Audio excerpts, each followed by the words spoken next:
Hello everyone, আমার এই mini ব্লগে তোমাদের স্বাগতম। আজ তো শুক্রবার। শুক্রবার মানেই স্পেশাল দিন, আর স্পেশাল দিন মানে স্পেশাল খাওয়া দাওয়া। আমার এই খাওয়া দাওয়ার জন্য কিছু জিনিস লাগছিল, তাই চলে গিয়েছিলাম বাসার নিচে। এই তো এসেই রান্না শুরু করে দিলাম। আমার আজকের মেনুতে ছিল চিকেন বিরিয়ানি।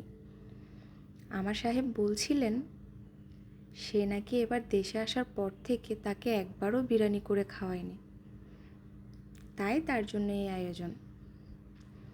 এই তো সব মশলা দিয়েই মাখিয়ে আমি চুলায় বসিয়ে দিলাম, আর অন্যদিকে চালটা ভালো করে ধুয়ে ভেজে নিয়ে কষা মাংসটা চালে দিয়ে দিলাম। ফাইনাল লুক তোমরা দেখতেই পাচ্ছ।